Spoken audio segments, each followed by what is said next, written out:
Voilà maintenant 2 ans qu'il a pris les rênes opérationnels de son groupe et franchement il a bien fait de venir comme on dit. Ni la conjoncture ni les circonstances ne l'ont épargné. Qu'importe, quand on s'est occupé de l'exploration-production d'un des leaders mondiaux de l'énergie et du pétrole, c'est pas franchement la bagarre qui vous fait peur. Alors, quel est le regard de Christophe Demargerie, le directeur général de Total, sur une actualité économique plus qu'instable? Réponse dans Leader, l'économie par ceux qui la font. Leader, l'économie par ceux qui la font, présenté par Gérard Bonos. C'est ce soir à 22h30 sur Public Sénat. Bonsoir à tous. 3 rendez-vous à suivre sur Public Sénat. Dans un instant, le 18h, parmi nos invités, Jean-Pierre Bel, le président du groupe socialiste au Sénat. L'alternance au Sénat est à portée de main, écrit-il dans une tribune publiée par Le Monde. Cet après-midi, à portée de main, il pense surtout à 2011 et il réagira bien sûr à l'intervention de Nicolas Sarkozy à la mi-journée qui a confirmé qu'il maintenait le cap. Débat avec les élus UMP, Bruno Sido et centriste Jean-Léonce Dupont. À 18h30, Leader, l'invité de Gérard Bonos sera Christophe Demargerie, le directeur général de Total. Et puis à 19h, face à nous, accueillera Gérard Longuet, le président du groupe UMP au Sénat. Tout de suite, le journal.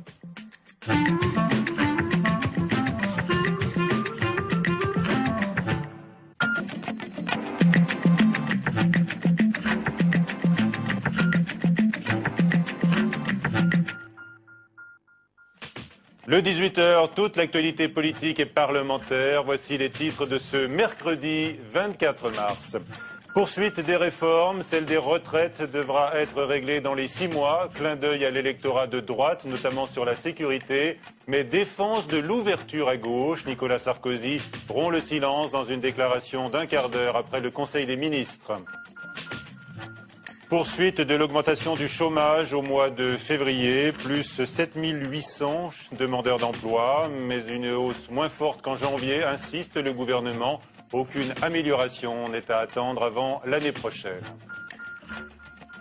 La prostitution tient chaque année ses assises et c'est le Sénat qui lui ouvre ses portes aujourd'hui, au moment où des élus relancent le débat sur la réouverture des maisons closes. Est-ce un retour aux fondamentaux, mot qui revient beaucoup depuis dimanche? Nicolas Sarkozy maintient le cap des réformes pour sortir la France de l'immobilisme et de la crise, dit-il. Dans son intervention à destination des Français à la mi-journée, le chef de l'État a surtout voulu apporter des réponses à l'électorat de droite qui lui a fait défaut dimanche dernier. Marie Brémaux.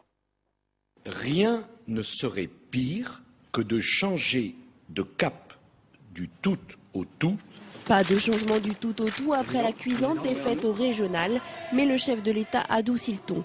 Ainsi, il entend mener à bien la réforme des retraites dans les 6 mois, mais promet la concertation.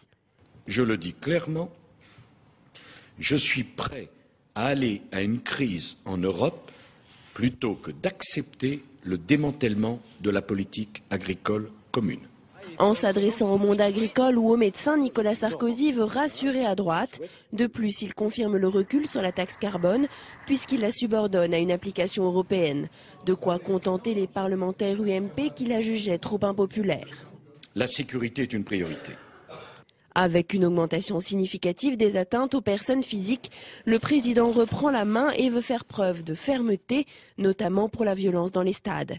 Après le bon score du Front National au régional, il ressort des mesures chères à l'électorat d'extrême droite. Ainsi, les familles dont les enfants sèchent les cours seront sanctionnées par la suppression des allocations familiales. Quant au voile intégral, il sera bientôt interdit. C'est ma responsabilité de veiller à la pluralité des opinions et que cette pluralité des opinions soit respectée dans le choix des femmes et des hommes appelés à exercer des responsabilités.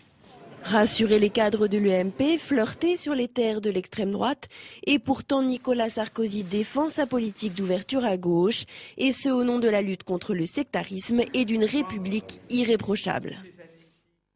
Et après cette intervention du chef de l'État, on a appris que François Fillon avait annulé ce soir sa présence au journal de 20h de TF1, une demande du chef de l'État, d'après certaines sources. Le Premier ministre voulait notamment revenir sur l'abandon ou le report de la taxe carbone, abandon que Michel Rocard compare à un crime contre l'humanité. Pour Nicolas Sarkozy, cette taxe carbone verra le jour quand on pourra taxer les importations de pays non vertueux. Perspective à laquelle ne croit pas le directeur général de Total, Christophe Demargerie. Aujourd'hui, il n'y a plus de taxes. Qu'est-ce qu'il va y avoir à la place? J'en sais rien. La taxe aux frontières, on n'y croit pas beaucoup. Elle est intellectuellement très bonne, mais probablement non maîtrisable. Donc il vaut mieux chercher à trouver des solutions réalistes. Mais plutôt que de dire on est contre, cherchons à trouver des choses sur lesquelles nous puissions être pour et qui touchent tout le monde. Christophe Demargerie, qui sera l'invité de Gérard Bonos dans l'émission Leader à suivre tout à l'heure à 18h30. La fiscalité verte existe déjà dans certains pays européens. Elle prend même la forme d'une taxe carbone, comme en Suède. Présentation de Flora Sauvage. La Suède a instauré cet impôt dès 1991 dans le cadre d'une vaste réforme fiscale. L'idée était de taxer les émissions de CO2 en échange d'une baisse de la fiscalité sur les revenus et sur les sociétés. La Suède était dans une très grande crise économique et bancaire et la taxe carbone a été l'un des éléments d'une politique économique qui a consisté à réduire le niveau général de dépenses publiques et à modifier la fiscalité en orientant la fiscalité de façon incitative vers le développement économique d'un côté et la protection de l'environnement de l'autre. Aujourd'hui, la taxe carbone rapporte chaque année à l'État suédois 1,5 milliard d'euros, même si elle touche beaucoup plus fortement les ménages que l'industrie. Cette taxe carbone a très vite évolué à partir de 96-97 dans deux directions. La taxe carbone sur les ménages a augmenté de façon régulière pour représenter aujourd'hui un peu moins de 100 € la tonne de CO2 émise. Et dans les secteurs industriels et énergétiques, la taxe carbone a évolué de façon différenciée suivant les conditions de compétitivité. Si en Suède, la taxe carbone a été si bien acceptée dans l'opinion publique, c'est qu'un grand travail de pédagogie a été fait. Personne aujourd'hui ne conteste l'utilité écologique et l'intérêt économique de ce type de fiscalité. Après les réactions dès hier lorsqu'on a appris le report ou l'abandon de la taxe carbone, les critiques aujourd'hui de la gauche après l'intervention du chef de l'État. Il ne se préoccupe que de la crise à l'UMP et donne un coup de barre à droite, estime le Parti socialiste. Il reste sourd et tient le mauvais cap pour les Verts. Nicole Borvo-Cohen-Seat, présidente des sénateurs communistes, estime que le président n'a rien entendu. Satisfaction en revanche à l'UMP. Bonsoir Emmanuel Kessler. Bonsoir. Votre commentaire donc sur l'allocution du chef de l'État, un discours et des mesures qui vous ont semblé particulièrement ciblées. Voilà, très ciblées sur les catégories qui ont fait défaut à Nicolas Sarkozy lors de ses élections régionales et qui avaient fait son succès en 2007. Alors c'est très frappant sur ceux qui ont été cités, d'abord les agriculteurs, puis les médecins. On se souvient d'ailleurs que juste avant le deuxième tour, il avait reçu les représentants syndicaux de ces deux professions à l'Élysée. Et puis ensuite, on a vu un message qui s'est adressé aux classes populaires avec le retour du thème de la sécurité, d'un thème qui avait été présent dans la campagne électorale sur la suspension des allocations familiales aux familles, aux parents d'élèves absents à l'école. Et puis un message pour la droite républicaine et conservatrice à travers une loi sur la burqa. Finalement, le seul moment où il s'adresse à tous les Français, c'est sur la réforme des retraites, demandant qu'on dépasse le clivage droite-gauche, peut-être parce qu'il rêve d'une forme de consensus comme celui que vient d'obtenir Barack Obama avec sa réforme de la santé aux États-Unis. Enfin, un consensus qu'il faudra obtenir dans les 6 mois. Hein. Dans les 6 mois. On voit bien, alors, retour aux fondamentaux, oui. Fondamentaux de la campagne présidentielle de 2007. La question qui se pose aujourd'hui, c'est de savoir s'il n'y avait pas aussi dans le vote de dimanche dernier une forme de défiance vis-à-vis de la manière dont Nicolas Sarkozy exerce sa présidence. Et de ce point de vue, on peut dire que non seulement il n'y a pas de changement de cap, mais il n'y a pas non plus, voire le volontarisme, voire la promesse toujours énergique de résultats, il n'y a pas non plus de changement de style.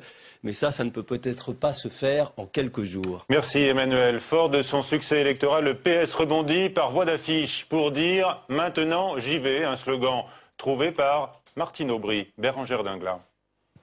D'abord énigmatique, la campagne du Parti socialiste s'est dévoilée ce matin dans les rues de Paris et de 5 grandes villes françaises. 500 000 affiches pour séduire au lendemain de la large victoire socialiste. Une campagne prévue de longue date, mais qui tombe à pic. Les militants ont rencontré les citoyens sur le terrain avec un très bon accueil et on s'est dit que les socialistes pouvaient retourner sur le terrain pour persuader tous ceux qui nous avaient soutenus dans cette élection à peut-être sauter un pas supplémentaire et puis nous rejoindre. Un slogan trouvé par Martine Aubry elle-même, des militants transformés en mannequins, une campagne basée sur le marketing de rue qui veut interpeller pour convaincre. Les campagnes d'adhésion, très souvent, ne suscitent pas beaucoup d'intérêt des citoyens parce que ça apparaît comme des demandes de rentrer dans des choses qu'ils ne connaissent pas, où ils ont des préjugés, où ça apparaît clos. Et donc, même la nature de la campagne, les visuels et l'interrogation qu'on a suscitée, c'est pour montrer aussi que le Parti socialiste s'ouvre. En 2006, la précédente campagne d'adhésion avait été un franc succès. Plus de 60 000 nouveaux adhérents avaient rejoint le Parti socialiste. Mais l'année suivante, la plupart l'avaient quitté. Cette fois, le PS compte jouer sur l'accueil et ça a commencé dès dimanche soir. Engagez-vous, c'est principal. Un rendez-vous annuel, les assises de la prostitution. Eh bien, cette année, elles se sont tenues au Sénat. L'initiative de l'élue verte, Halima Boumediene-Thierry, pour marquer l'intérêt porté par nombre d'élus au débat relancé sur la réouverture des maisons closes. Fabrice Cunet. Elle serait entre 20 et 30 000 en France. 80% viendraient de l'étranger. Au terme prostituée, elle préfère celui de travailleurs du sexe. Et la réouverture des maisons closes, beaucoup s'y opposent. C'est revenir en arrière. C'est accepter qu'on réenferme la prostituée et qu'on en fasse en fait une bête de foire. Et la cacher, c'est encore plus dangereux. On a déjà vu les effets de la loi de sécurité intérieure de M. Sarkozy. Je ne pense pas qu'il n'y a eu que des effets néfastes. Depuis cette loi de 2003, les prostituées parlent de précarité et de conditions de travail qui se seraient dégradées. Le vrai problème, c'est vraiment l'article qui pénalise le racolage. Et cet article, donc pénalisant le racolage, criminalise les prostituées. Et c'est ça ce qu'on demande. C'est ce qu'on demande depuis 2002, au moment où la loi a été présentée. C'est une abrogation de cet article-là. Halima Boumediene-Thierry a organisé aujourd'hui au Sénat les 4e assises de la prostitution. Réouvrir ces maisons closes est une idée d'une députée UMP, mais la question divise, à gauche comme à droite. C'est une question qui a toujours divisé. En plus, maison close me semble être un mauvais terme parce que il rappelle une période de l'histoire qui n'était pas la meilleure pour ces femmes qui travaillaient souvent à cette époque sous la coupe de proxénètes ou bien de maîtresses de maison, on va dire. Il faudrait peut-être parler de maison ouverte, tout simplement. Pourquoi maison close ? Maison ouverte ou maison close, qu'importe le titre, les travailleurs du sexe voudraient simplement participer au débat. Le groupe de travail sur la question se réunit pour la première fois ce jeudi. Les tarifs du gaz naturel vont augmenter de 9,7% au 1er avril. Ils n'avaient pas augmenté depuis plus d'1 an et demi. L'information publiée par Le Figaro a été confirmée à l'AFP par une source proche du dossier. À suivre, la prolongation de la page politique du 18h avec nos invités. D'abord Jean-Pierre Bel, le président du groupe PS au Sénat, puis Bruno Sido, sénateur UMP de la Haute-Marne, et Jean-Léonce Dupont, sénateur centriste du Calvados et vice-président du Sénat.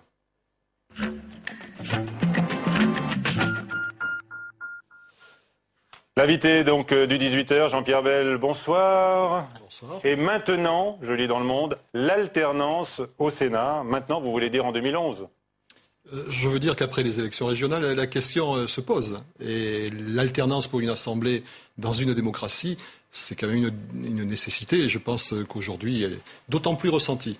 Alors, pourquoi aujourd'hui, plus qu'avant les élections régionales, ça ne devrait pas changer fortement la carte des grands électeurs qui désignent les sénateurs? Non, simplement, après un grand rendez-vous, une consultation démocratique comme les élections régionales, nous allons passer à de nouvelles séquences. La nouvelle séquence, c'est l'année prochaine, un certain nombre d'élections.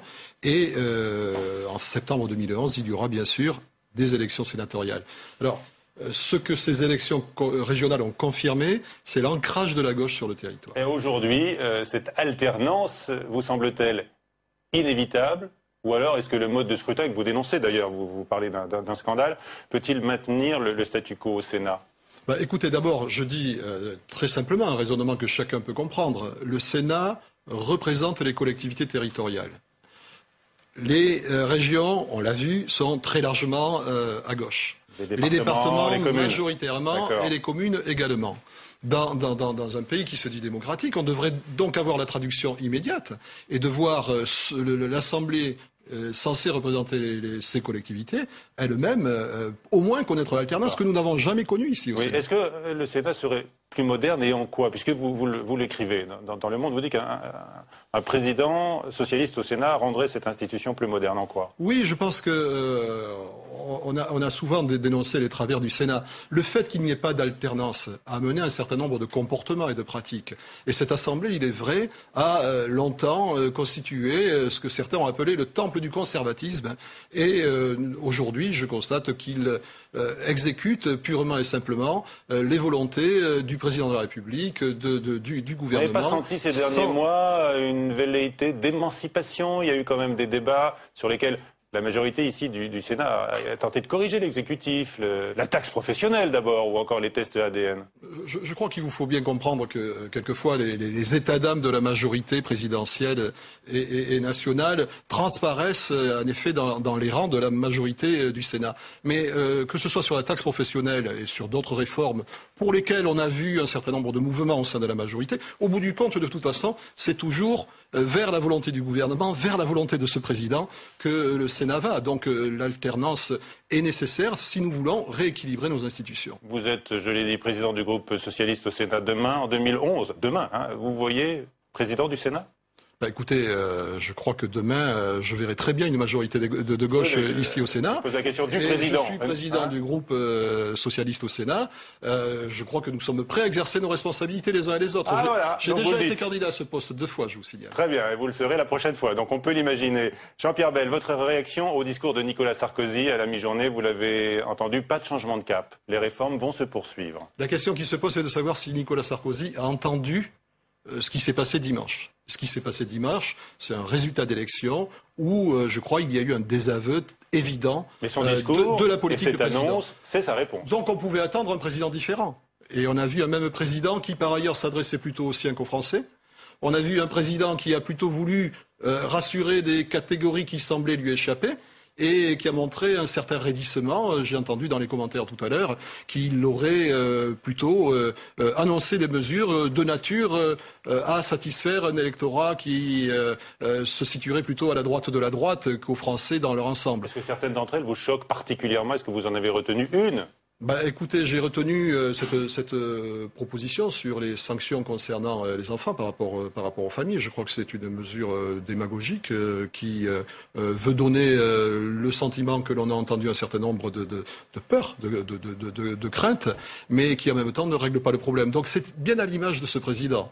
On fait des discours, on annonce des choses et au résultat, les Français ne voient rien venir. Et qu'est-ce que vous attendiez concrètement? J'attendais du président de la République qu'il prenne en compte ce qui a été exprimé dimanche. De quelle manière? Ce qui a été exprimé, c'est un sentiment d'injustice de la part des Français. Ils ont le sentiment que les politiques qui sont menées ne sont pas justes. Il a parlé de la politique fiscale, il ne veut pas augmenter les impôts. Eh bien, j'attendais du président de la République qu'il dise « j'ai compris ». Il faut aujourd'hui travailler pour tout le monde, et je reviens sur le bouclier fiscal, car le bouclier fiscal, ce sont des mesures qui favorisent les plus nantis, les plus riches parmi les Français, au détriment des autres qui, eux, doivent continuer à subir. Est-ce que, selon vous, Jean-Pierre Bel, on peut réformer les retraites en 6 mois, comme le demande le chef de l'État?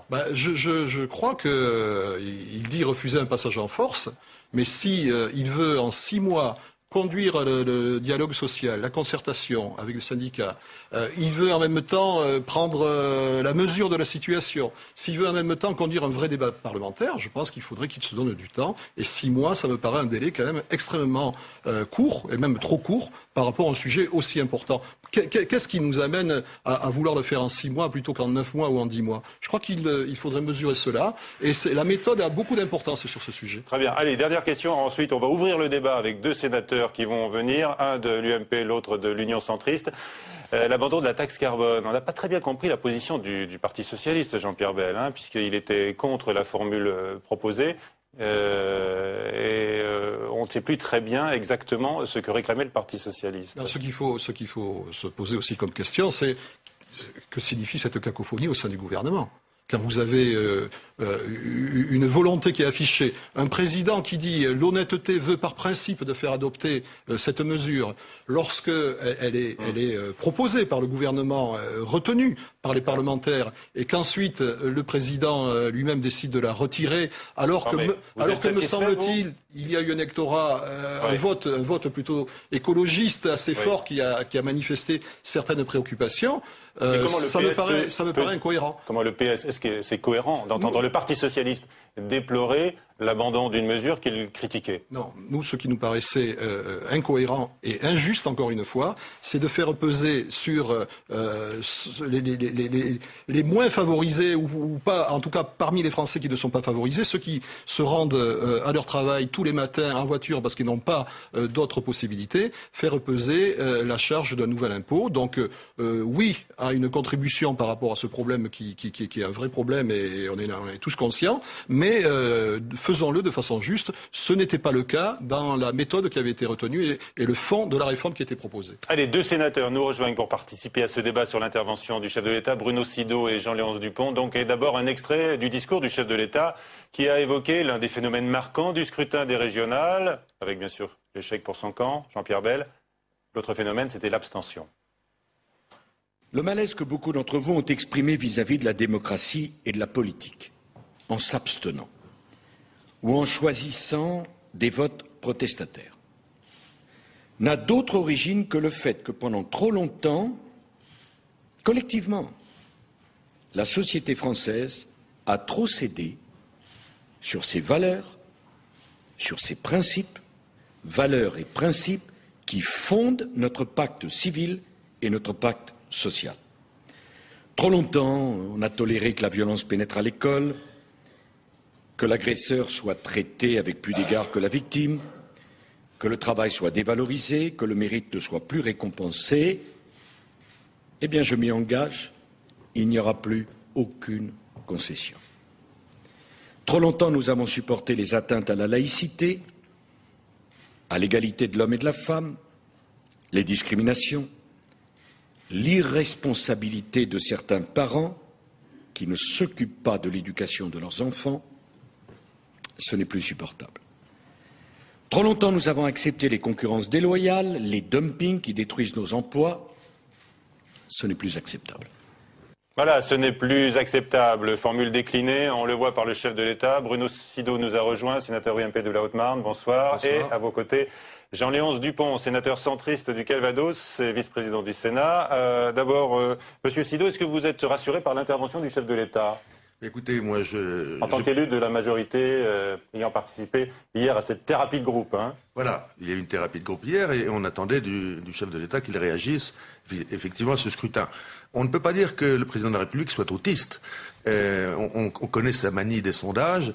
Et là, finalement, une élection, comme celle-là, c'est un sondage grandeur nature, puisque la moitié des électeurs se sont prononcés. Il a bien écouté et il a donné un certain nombre de réponses, non seulement, effectivement, au monde rural avec le problème agricole et le problème des médecins de ville, enfin des médecins de la médecine ambulatoire, mais également sur l'inquiétude de tous les Français sur les problèmes de retraite et sur d'autres problèmes comme la taxe. L'agriculture, parce que vous êtes agriculteur, est-ce que vous êtes heureux de l'entendre dire qu'il peut aller et qu'il pourrait aller jusqu'à la crise en Europe, c'est-à-dire le fauteuil vide pour faire entendre la voix de la France, alors que jusqu'à présent, franchement, Monsieur Sido, la France a accompagné toute l'évolution de la politique agricole commune?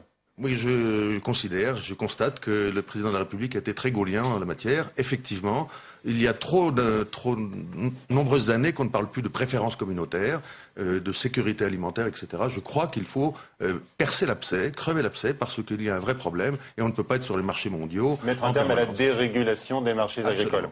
Votre réaction, Jean-Léonce Dupont, qu'est-ce que vous avez retenu, vous, de l'intervention du chef de l'État? Disons que j'ai retenu que... il y a une nécessité absolue, effectivement, de continuer un certain nombre de réformes. Et je crois que personne dans ce pays peut dire qu'il faut rester à l'instant où nous sommes, voire même revenir en arrière. C'est vrai en matière économique, notamment dans tout ce qui touche à la compétitivité des entreprises, c'est-à-dire le problème de l'ensemble des charges qui pèsent sur elles, c'est-à-dire l'innovation. Je pense que la taxe carbone, il faut la resituer effectivement dans un contexte beaucoup plus général. Donc tout ce qui touche à la compétitivité va dans le bon sens parce que nous savons bien que l'emploi reste un des soucis majeurs des Français. Je pense que l'idée d'aller jusqu'au bout de la réforme des retraites est également un sujet extrêmement important qui correspond à une vraie attente de l'ensemble des Français. Mais ce que je veux dire également, c'est que autant, me semble-t-il, les Français sont dans le fond d'eux-mêmes convaincus de cette nécessité. Autant quand vous discutez avec eux, ils en ressentent un certain nombre de besoins, autant faut-il que ces réformes apparaissent utiles, justes et qu'il y ait conformité entre ce qu'on annonce dans une réforme et le comportement général des uns et des autres, et y compris au plus haut niveau. Est-ce que vous réclamez, comme Jean-Pierre Bel, une plus grande justice fiscale? Alors, sur le mot, sur l'expression justice fiscale... Sur l'abandon du bouclier fiscal, est-ce que vous êtes pour? Oui, non? Le problème, si vous voulez, c'est ce qu'on entend par justice fiscale et efficacité de la mesure. Si vous voulez mon sentiment profond, je pense que le bouclier fiscal correspond à une mauvaise réponse à un mauvais impôt. Et qu'il y aurait effectivement lieu, comme nous le disons d'ailleurs depuis longtemps au Sénat, à faire une vraie réforme de la fiscalité. Très bien, qui engloberait donc qui englobe le problème de l'impôt sur la fortune, évidemment. Une question qu'on a évoquée il y a un instant avec Jean-Pierre Bel, c'est faut-il pénaliser les familles à travers les allocations familiales quand les enfants sèchent les cours de l'école? On a d'ailleurs posé la question, c'est notre partenaire le nouvelobs.com qui a posé la question, est-ce une bonne solution? Regardez les réponses. Eh bien, c'est très équilibré, vous voyez. Oui, 47%, non, 48%. Est-ce que vous estimez que c'est une bonne idée? Vous voulez, moi, je suis président du Conseil général. Je connais quand même assez bien le sujet et je constate qu'effectivement, des dispositifs sont prévus pour que les parents s'occupent de leurs enfants et pour autant, ils ne sont jamais mis en œuvre. Il y a un vrai problème. Le problème, on le connaît, mais est-ce que c'est la bonne solution? Non, un vrai problème. Les parents doivent s'occuper de leurs enfants, comprenez-vous? Et je crois que ça, tous les Français le comprennent. Et s'il y a des moyens de pression en retirant, d'ailleurs, elles seront rendues après ces allocations familiales, mais retirer temporairement les allocations familiales, c'est peut-être un moyen de pression pour que les parents s'occupent de leurs enfants. Donc pour vous, ça va dans le bon sens? C'est une nécessité.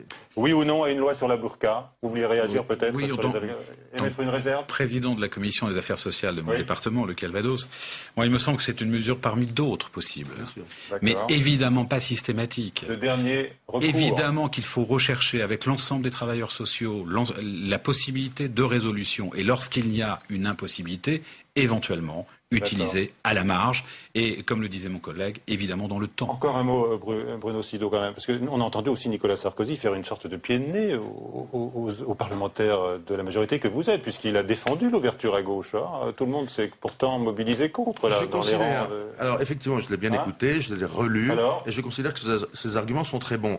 On a trop critiqué le RPR à l'époque. Vous lui donnez aujourd'hui raison sur toute la ligne, alors. On parlait d'État RPR, aujourd'hui, il essaye de distribuer les rôles avec des gens compétents. On ne peut pas lui reprocher de constater qu'il y a des gens compétents ailleurs que chez nous. Allez, Jean-Pierre Bel s'est exprimé avant vous sur le thème de l'alternance. Au Sénat, il la réclame et elle estime qu'elle est inévitable en 2011. Qu'est-ce que vous lui répondez? Engager un dialogue? Il nous reste à peine 2 minutes sur ce thème-là. Écoutez, aujourd'hui, les électeurs, les grands électeurs pour les sénateurs sont en place. Encore faut-il bien distinguer ceux qui sont élus à la proportionnelle de ceux qui sont élus finalement au uninominal à 2 tours. Et eh bien, il y a l'équation personnelle des uns les autres et rien n'est joué. Oui, mais c'est pas ce que développait comme idée Jean-Pierre Bel, qui rappelait que toutes les collectivités locales et territoriales sont à gauche. Oui, non, pas toutes. Je pense que majoritairement, très majoritairement. Dans chaque catégorie de collectivité locale, la gauche est majoritaire. Donc un mode de scrutin qui ensuite reproduit une majorité à droite est un mode de scrutin inéquitable et injuste tout simplement. Donc il y a un problème démocratique, il faudra le régler. Peut-être qu'en population, si on additionne les populations, oui, mais l'élection des sénateurs, ce n'est pas comme cela. Et en nombre de collectivités, donc en nombre de grands électeurs, le jeu n'est pas fait. Rappelons que ce sont aux grands électeurs de décider. Et il est clair que, à mon avis, ces grands électeurs dans le scrutin à venir seront, me semble-t-il, fortement influencés par la qualité, l'utilité de l'éventuelle finalité de la réforme des collectivités territoriales. C'est un débat que j'espère nous aurons au Sénat. Alors oui, Jean-Pierre Bel, c'est pas encore gagné. Non, mais je ne désespère pas des grands électeurs. Je ne désespère pas. Vous savez, nous avons une vision optimiste. Mais ça serait quand même un espoir bien fondé que de voir une assemblée qui n'a jamais connu l'alternance, pouvoir la connaître dans ce pays. On donne des leçons à la terre entière sur ce sujet. Et nous, on a une assemblée qui s'appelle le Sénat, qui a toujours été à droite et qui entend toujours le rester. Est-ce bien raisonnable? Gaston Monnerville n'était pas du tout, me semble-t-il, positionné... Je peux répondre sur Gaston Monnerville, qui ne représentait en rien les forces de gauche telles que nous les entendons aujourd'hui, le Parti socialiste, le Parti communiste, qui était également dans la minorité. Allez, le bras de fer va se poursuivre au moins jusqu'à la fin 2011, sur ce thème-là, notamment. Merci à tous les trois d'avoir participé à cette édition du 18h. À suivre Leader, l'invité de Gérard Bonos, donc Christophe de Margerie, le directeur général de Total. Et à 19h, face à nous, avec Gérard Longuet, le président du groupe UMP au Sénat.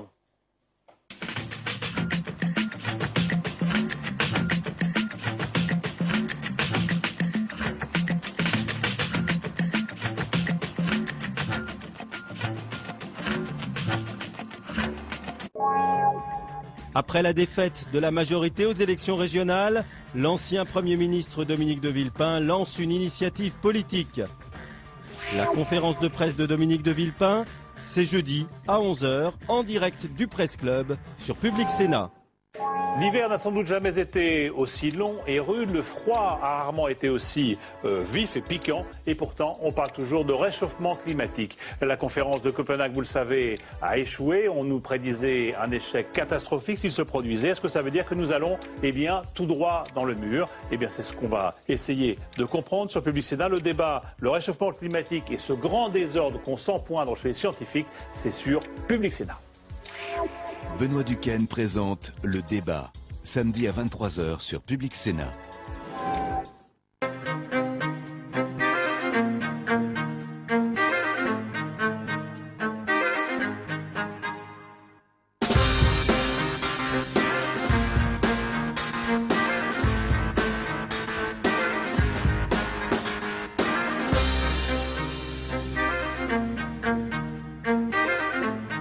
Contrairement aux idées reçues en vigueur, la grande majorité des patrons de grands groupes ne sont pas des mercenaires fraîchement débarqués dans leur boîte. Non, au contraire, faisant la plus grande partie de leur carrière dans le groupe qu'ils dirigent. Et notre invité, lui justement, il y est entré dès la sortie et la fin de ses études, il y a 35 ans, très loin des clichés démagos. Alors aujourd'hui, il pilote sans doute le groupe industriel le plus puissant de France et l'un des leaders mondiaux du secteur. Un groupe souvent aux cendres, on le sait, de nombreuses polémiques. Qu'importe, quand on a dirigé le mythique service exploration-production, ce sont pas franchement les cris d'orfraie qui vous impressionnent. Christophe de Margerie, le directeur général de Total, est l'invité de Leader cette semaine.